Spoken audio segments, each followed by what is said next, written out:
పేరవరం సరోజిని గారు రోజువీడు అనబడే గ్రామము ప్రియులారా, ఏమే బలహీనత వల్ల హాస్పిటల్కి వెళ్ళా. చాలా బలహీనత ఆమెను ఆవరించింది. హాస్పిటల్కి వెళ్ళారు. మందులు వాడాలు తగ్గలే. కొంచెం పెద్ద డాక్టర్ దగ్గరకు వెళ్ళారు. ఆమెను పరీక్షించి అన్ని పరీక్షలు చేసి తేలిన ఫలితము ఆమె గుండె పూర్తిగా పాడైపోయింది. వెంటనే గుండె మార్పిడి చేయాలి. 30 లక్షల ఖర్చు అవుతుంది. నెలకి 30,000 మందులు వాడాలి అని డాక్టర్లు అన్నారు. ప్రియులరా, గుండె పూర్తిగా దెబ్బతింది. వేరొక గుండె అమర్చాలి, వేరొక గుండె అమర్చాలి. దానికి 30 లక్షల ఖర్చు అవుతుంది.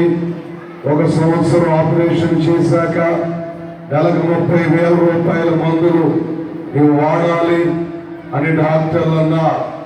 చాలా క్లిష్టమైన పరిస్థితి, ఆర్థికపరమైన ఇబ్బందులు, గుండెలో మరణకరమైన జబ్బు.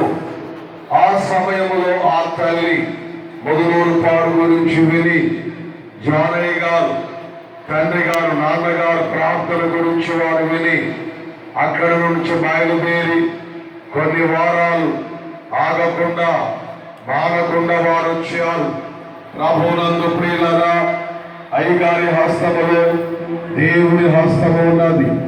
దైవ ప్రభావము కలిగిన హస్తము, దైవ శక్తి కలిగిన హస్తము, యేసు క్రీస్తు వారి హస్తములో ఈవిడి ఉన్న బలమైన హస్తము అయ్యగారిది. ఆ హస్తము ఆమె శిరస్సు పైన అయ్యగారు వేసి ప్రార్థన చేశారు.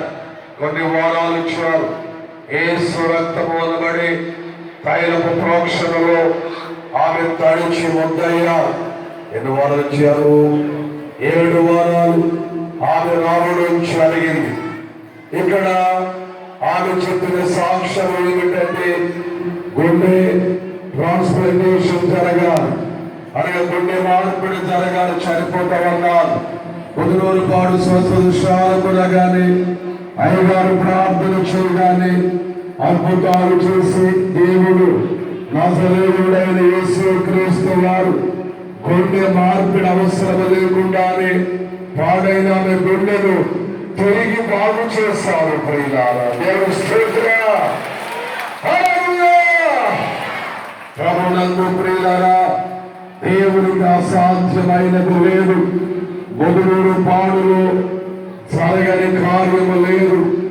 తండ్రి గారి ప్రార్థనకు అవ్వని పని లేదు. ప్రియులారా, ఇది దేవుని ఏర్పాటు స్థలం. తండ్రి గారు దేవునితో మాట్లాడే బలమైన దైవజనులు. ఇక్కడ జరిగే ప్రతి కార్యక్రమము దేవుని మహిమార్థమై, దేవుని చిత్తము లేకుండా ఏది జరగడం లేదు. గుండె మార్పిడి చేయాలన్నది చాలా వాస్తవము.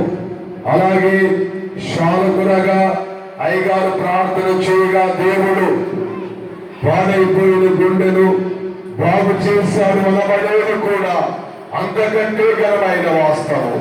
దేవునికి మహిమ కలుగును గాక. సఫల కొడదాం ప్రియులారా.